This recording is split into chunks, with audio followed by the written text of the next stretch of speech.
We are looking at Pepe Moreno's Rebel from 1986, Catalan Communications. This is a European graphic novel.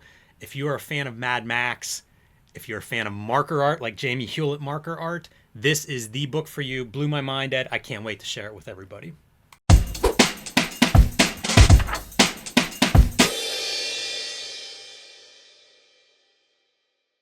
Hello and welcome to your favorite YouTube channel, Cartoonist Kayfabe. My name is Jim Rugg. I'm Ed Piscor.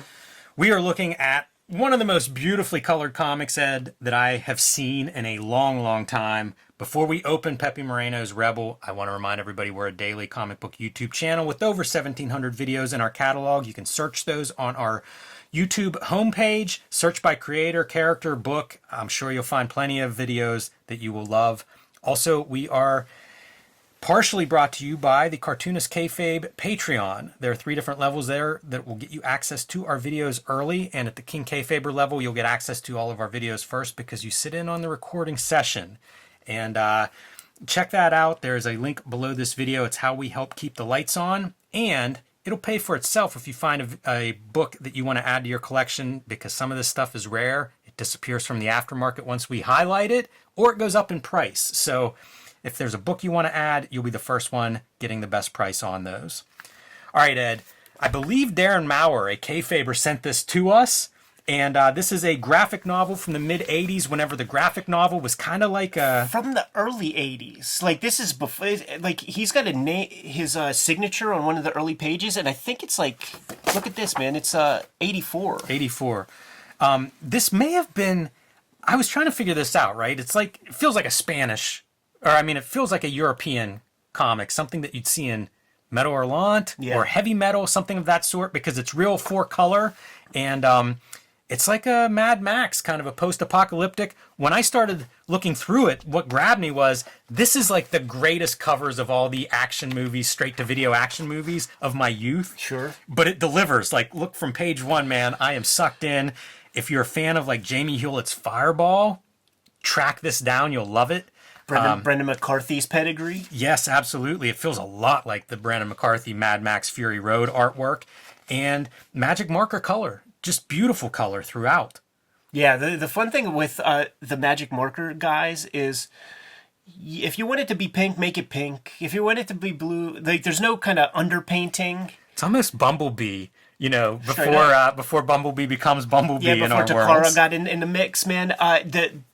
You wonder how this guy drew this shit. Like, did he get some Hot Wheels and, like, take photos to like, you know, get 3 Hot Wheels cars? Because the perspectives are always so perfect, and there will be panels that look lifted straight from photos. Great lettering, sound effects on these pages. And by the way, that would be Catalan's contribution, right? Like, I would bet that the onomatopoeia, like, isn't in there, right? Like, because those are English words. Burst.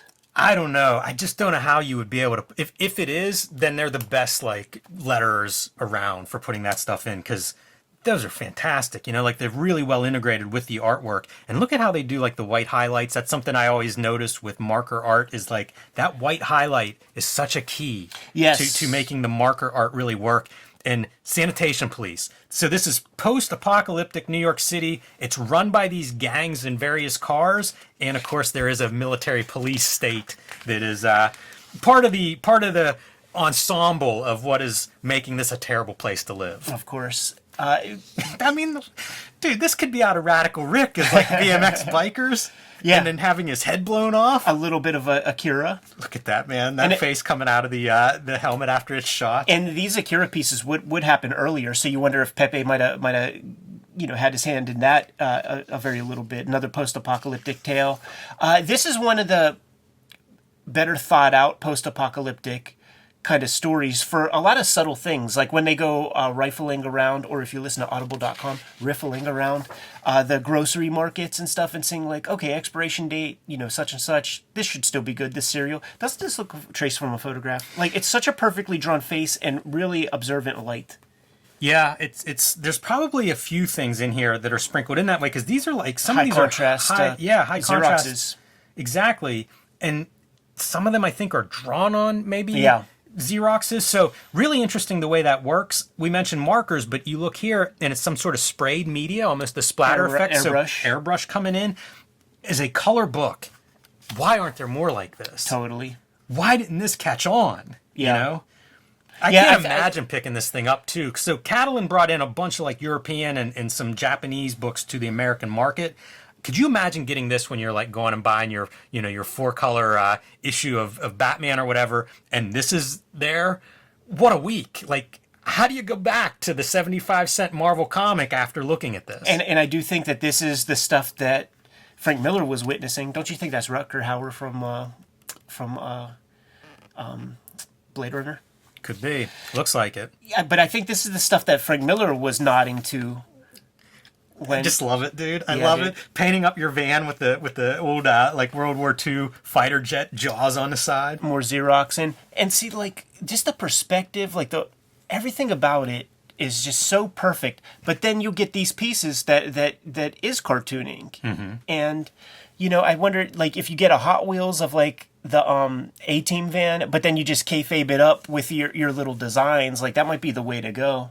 You know, and like this one, some high contrast photocopy background, but then like a lot of drawing in your foreground. It's the Ennio Asano method, where, you know, he would take the photos. Go check out that Man Ben episode. And just because you are taking photos, it doesn't mean that it's any faster of a process. Like, Asano would still put hours of labor on top of a high contrast image, man, to give it that organic feel to it, and to create like the focal points in terms of tone and texture that he's looking for his storytelling composition. Look at how much he's drawing too, from a pretty busy street with snow on it. Right. You know, at times it reminds me of like a Barry Windsor Smith, that one X-Men fill-in issue with the snow.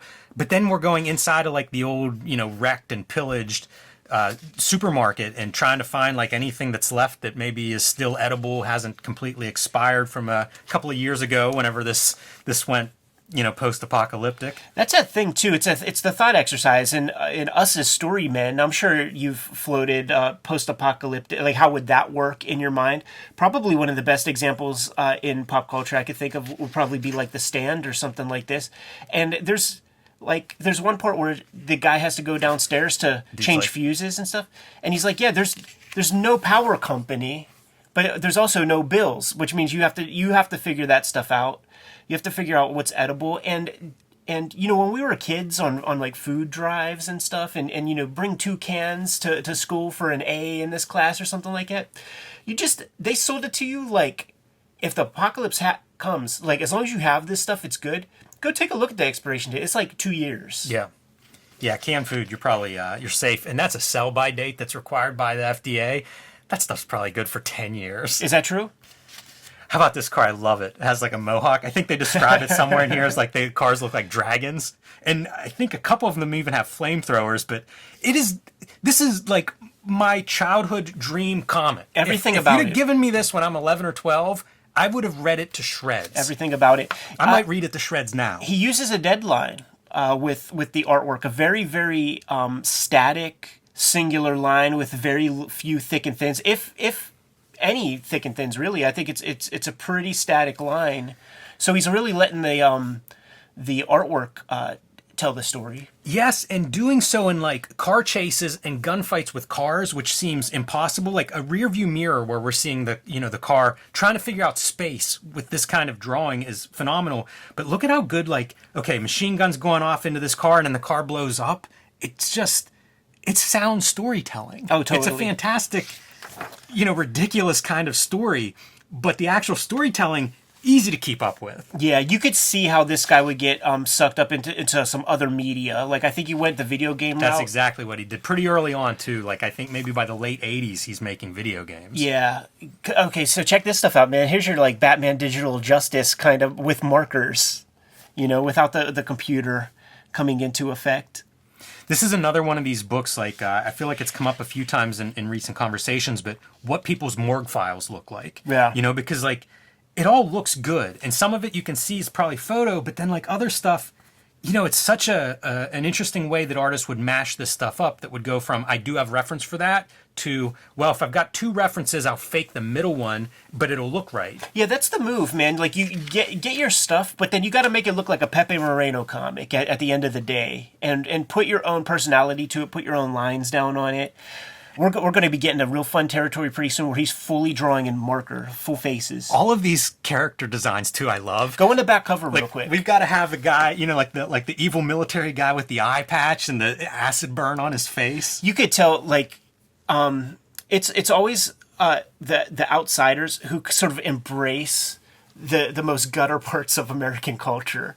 Yeah. So, all of that's on display here. All the kitsch. They understand the kitsch of America. This back cover is the perfect example of whenever I say this feels like the ultimate VHS movie. Sure. I feel like you could find these versions of these characters mashed up from a whole bunch of those really low, canon movies. Some Trauma, some Roger Corman, some canon films. Get them all. And this is all of them. Yeah. Put them all in there. Because now we're cutting to one of the gangs that's in pretty good shape. And what do? They work with the local military by rounding people up for organ harvest. Sure, you got to have that. Everything's in here. This is a kitchen sink of post-apocalypse. And, I complain about stuff being gray and brown all the time because people want to have natural colors. There's no reason to have this kind of color scheme except that it looks amazing. Like it's a comic book. Put some color on there. Be inventive. Be imaginative. Buy our books. Keep the videos coming to you on a regular basis. Jimmy has Street Angel Deadliest Girl Alive, Street Angel Princess of Poverty, True Crime Funnies, 1986 zine, BW zine. Get those at his website. Hulk Grand Design, Treasury is out there. Trade paperback coming soon. I have Hip Hop Family Tree Omnibus. X-Men Grand Design Trilogy. Red Room Crypto Killers comes out the end of February. Antisocial Network. Red Room Trigger Warnings, and the Switchblade Shorties comic strip coming to you online on a daily basis. Now that we're done showing off our books, get them, and back to the video. Look at this interesting moire patterns. I wonder what that suggests, because you don't see it here. So is there a gray tone underneath there or something? There's a bunch of skies. If you start paying attention, look here, the organ harvests. Yeah, dude. If you start paying attention to the skies, I think he's bringing in maybe photos for some of the skies and the cloud formations and everything. Yeah, some of this. Yeah, that's pretty interesting to be just the background. Think of how people that are just trying to be as fast as they can now making comics, they're not putting that kind of detail in the back corner of a panel. Right. This also reminds me a little bit of Barry Windsor Smith. I think it's the line work combined with the color. Absolutely, because Barry Windsor Smith will fuck with Roy G. Biv all in one panel. It's a wild book. I had heard of this book before we got a copy in the mail. It just exceeds whatever I heard of. You know what I mean? It makes me wonder about, if you guys are leaving comments underneath here, other recommendations based on how this looks. Yeah, so other Catalan books that we need to. One of your marker faces had no holding line on the monitor. Yeah. There'll be some really detailed ones. Maybe coming up. Maybe we pass them. I don't think we'd pass them. I feel like we would make note of that. I just love a hearse, for some of those street gangs. I assume that Road Warrior or Mad Max, these things must have influenced it. Absolutely. Yeah, beyond the shadow of a doubt, the imprint that the original Mad Max had.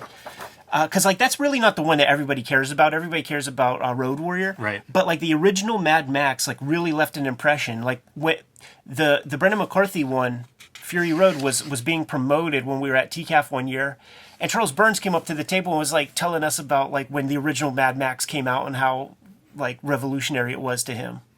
Yeah, and this being an '80s book by, I believe, a European artist. Yeah, Spanish. I think that.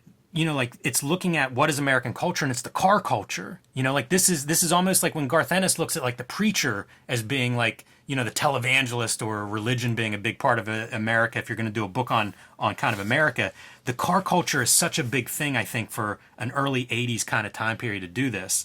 And while Rebel was out rescuing some people, the gang targeted his hideout. So the people that weren't with him, now he's got to go and try to rescue them, specifically his girlfriend. Right. Look at those marker faces. It's incredible because it's even faded. You know what I mean? Yeah, it's that marker, man.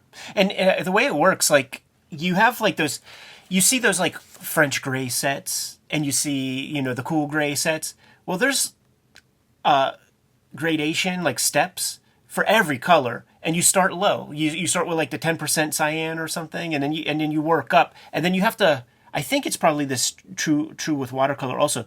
The white, obviously he draws some white, but a lot of the stuff you see on the face is you just leave it white. Yeah. Great color too, going from the night vision green to the cool purples. And you know, if you had your color wheel here, you'd be like pointing at the complementary colors that are being used. You know, same with like your oranges in front of your blue skies. Pretty basic stuff, but again, why aren't we doing this now? You know, there are these like color Bibles that we could be studying and applying to contemporary color. Yeah. And here's another thing about Pepe Moreno. We're really celebrating his color here, but he's a heck of a black and white artist. Like, he's in some of those weird, like, Strange Tales, Marvel magazines and stuff. And you might even, depending on the issues, you might even be able to draw a direct connection to Frank Miller by way of that guy called Carl Junkutz, I think his name is. He's one of the dedications in Dark Knight Returns. Will Junkutz, maybe is the name. He's one of the dedications in there. He was a kid at Continuity who passed very young, and he has comics in those like Strange Tales, and maybe he's in ones that Pepe Moreno is also in. Interesting. I was going to say another way you can draw a connection between this and Frank Miller is the Dark Knight Returns sequence, which would have come after this, of crossing from one tower to another, literally shooting and then crossing that line. Look at the attention to detail too, of being like clipped on. Yes, and I mean it's line clear, really. Like, this is he's letting the color really do the talking, and it is Frank Miller uses this kind of line. It's not as broad. His is more rapidograph, more thin, but it's the same concept of just the Hergé line. One of the sad parts of this graphic novel is he's going to get, you know, rescue his girlfriend, who he thinks has been kidnapped, and when he gets there, it's a decoy. She was already sent to like the main bad guy headquarters. Oh, she's going to get bread. There's no recovery. Like, we don't see her again. Yeah, she's getting bread. She's dude. a casualty, which kind of a dark. I honestly, I kind of like that. It really puts this dark world in context. You know, it's an unhappy ending, and why wouldn't it be? But our hero Rebel, his plan: jump off the top of the World Trade Tower, and he's got his parachute. It's fantastic. There's a lot of choreography throughout this. Like I had pointed out the vehicles early on. For this, there's a diversion that's created by his gang on the other side of the towers so that he can get in there without them seeing him get in there. Pretty complex stuff to depict, mostly visually. Right. You know, space and like planning attacks in a city. With markers, he's able to do some really cool patina stuff that I think if you're going to play with markers, you have to figure that out. That is the stuff that Hewlett has figured out. That is the stuff that McCarthy has figured out, because it's such a saturated candy kind of color that you have to figure out how to make it feel like it's in a lived-in world, especially if you're going to draw characters that look, you know, semi-realistic. This book makes me wonder, like, what did the original art look like? What does it look like now? 'Cause I imagine these markers are not great for archival purposes. Right. But, you know, like, we talked to Alex Ross, and it's like probably a much greater attention to detail of reproducing his work, and still a lot of it isn't up to his standards or up to the originals. Right. And I imagine, like, it must have been much harder in the 1980s to try to reproduce full color art and to get it the way the artist wants it to be. Did you ever send color submissions in the 90s, man, and have to like run your thing through the color laser scanner? It's a great example. And it is so fucking bright compared to what you put down on the actual piece of paper. Whatever spits out of that Xerox machine is such a disappointment always, that I'm sure he was disappointed by this. I bet you there's subtlety to it, but the print technology just did not allow for it. Certainly the way Xerox has worked, and I'm sure they used a better process for this. But still, like, these colors resemble those colors that I remember from getting color Xeroxes made on my artwork. It's funny because I don't know what the originals look like, but they probably are a little bit more subtle and nuanced. I might like this. Yeah, I love you how embrace saturated this is. You embrace it. But I bet it's different is the bottom line. Yeah, and certainly in this day and age of computer color and the perfection that the computer has brought to the game, like, I'm moving more towards this organic space. I love it. Yeah. And it pops so much. Like, again, these oranges next to the purples and blues, it's so bright. I just don't feel like I see that very often anymore. And we could be doing that. Like, we do have more control over the color placement now than they would have had at this time. Helicopters coming in, the gunships. Again, little kid, my dreams. When Yeah. I'm 12, renting action movies and watching those, like, this comic would have been my favorite comic book, hands down. Right. I think he did one other graphic novel of this sort. That's like an album Yes. length thing.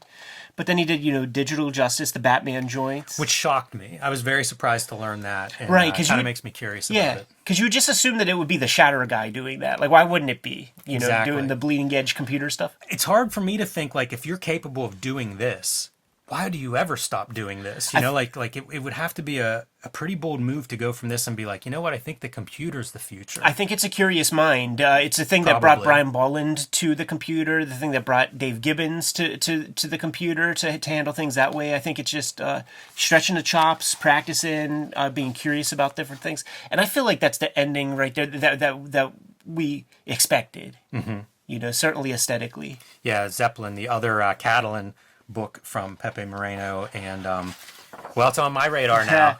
I don't have that one, and I'm looking forward to it. Catalan is they're a publisher I like. When I come across their books for a reasonable price, I'll pick them up even if I'm not familiar with them, because they really were the company that I think brought a lot of the European and a few of the Japanese artists to America for the first time. Totally. And I bet you Miller and the guys who were curious were looking at them, because production-wise, this is really way more ambitious than, again, what you're seeing with Marvel and DC. Yeah, absolutely. It has to be humbling. What I will say about almost all of those comics, now this can be a thing where Kim Thompson has made the argument, victims of translation, where the translation, it leaves things to be desired in terms of the reading experience. But these guys are such good drawers that the stories really do take second shrift. Like, of all the Catalan books, of all of the European graphic novels, there's nothing that really stands up as like holistic in terms of like the writing and the artwork at the level of the best comics that we know of. I don't think, man. Does anything come to your mind? No, and I feel bad saying that, because I'm sure there's stuff out there that's good. Well, no, I'm sure there is, but I'm saying that a lot of it has a little bit of like the shortcomings that the writing would do in like the pulpy kind of American stuff, like where this is very advanced artwork, and the writing just was never caught up. It's like Canon Films with a budget. Right. And I say that and all the positive things that come with it. It does feel like a kitchen sink comic, especially for that post-apocalypse, where it's like every concept almost. The only thing that might not be in here is I don't think we see a cyborg. True. So that might have been the, Rebel 2, something he was saving for the next one. But there's so much stuff that's packed in here. I don't know that I would call it, great writing, but I would call it great, again, Canon Films comes to mind. You know what I mean? Yeah. None of those are great writing, but they are a certain flavor. Totally. And as that flavor, this is it. This is your McDonald's French fries or something of that type of storytelling, genre storytelling. Of that course. paperback kind of machine guns and cool cars. I had a good time reading this week, looking at it and revisiting it. Yeah. I was saying, this came in the mail last week, which pretty quick turnaround. Usually takes a while to go through everything. I was looking at it probably the day I went home, looked at it every single night. And I'll probably look at it many more times. I'm in love with this color, it's a standout to me. Even among the Catalan books that I have, I feel like this is a pretty exceptional color-wise. Absolutely. Liberatory Sure. is another guy, if you dig this, if this is kind of new to you at home, that's another one to look at. We have a video on him. We have videos on Jamie Hewlett. I mentioned Fireball being another book that I'd kind of put in this in terms of visuals. So fun stuff, and not enough comics look like this for my taste. Yeah, so maybe that's the question to put out to the audience, right? You keep bringing up the canon and stuff, and it being its own flavor, Corman, whatever. So which of these is like the Boxcar Bertha or something? Yeah, man. Like where you get like a Scorsese type of point of view that transcends. Because what's crazy is when you put these all up, there's that one section at Ides, right? That has all the Catalan books. You see 30 of them. There's a consistency that is almost house stylish, where you're just like, okay, this is this brand of comics, which it shouldn't be that way. This is too rigorous a piece of work for you to like lump it in with a bunch of others. It's just, unfortunately, that's how the human brain works.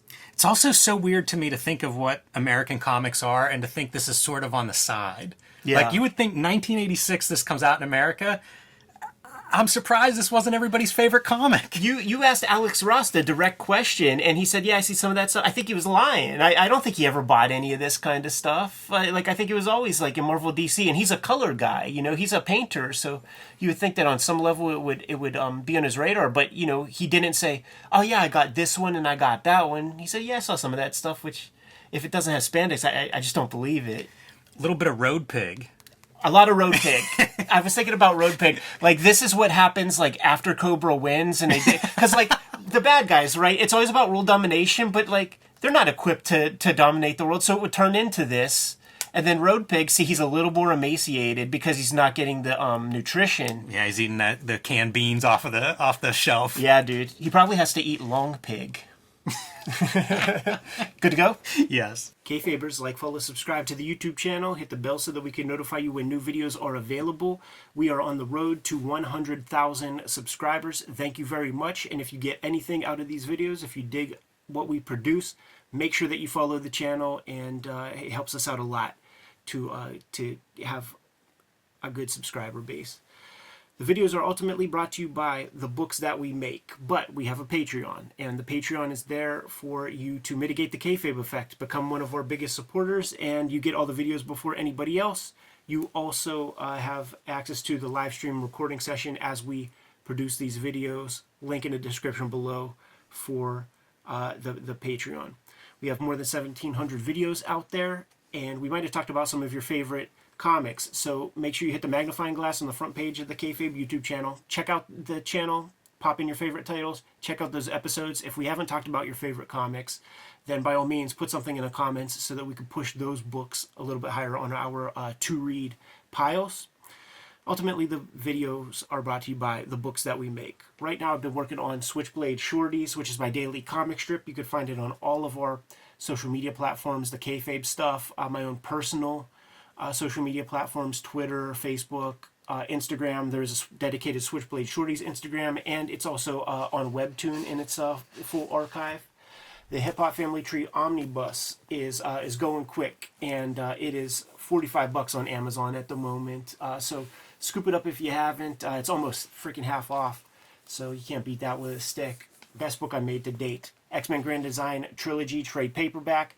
Contains all of my X-Men Grand Design works. It's the one place where you could get it all inside of one handy-dandy cover. Red Room Crypto Killers is coming out at the end of February, part of a trilogy of trade paperbacks, but you don't need to start with the first one because each contains 4 self-contained stories. So if you grab this first, Crypto Killers, then at a later time you could read the Antisocial Network or Trigger Warnings. Jimmy, why don't you let the people know what's out there?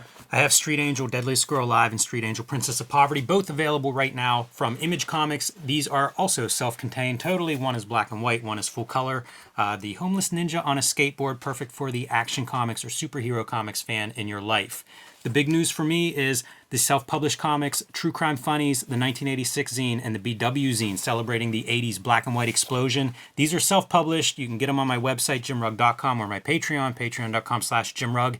They've been out of print and unavailable. They will be back and available March 6th. So if you missed those, March 6th, you can pick those up. And Hulk Grand Design. This is a treasury-sized edition, out of print. However, the trade paperback coming out in May this year, and that is available now for pre-order. So let Marvel know they need to keep these things in print by pre-ordering that one wherever you pre-order books. The books are the most important way to kind of keep things on the tracks. But there are some direct ways to support Cartoonist Kayfabe. Jimmy, let the people know. Subscribe to the Cartoonist Kayfabe e-newsletter at the links below this video. You can also pick up Cartoonist Kayfabe t-shirts, merchandise, hats, stickers, and more at our spread shop. That link is also under this video. There you have it. Make sure you subscribe to the channel, support the channel, keep the vids rocking. Jimmy, give them final marching orders, and we'll be on our way. Read more comics.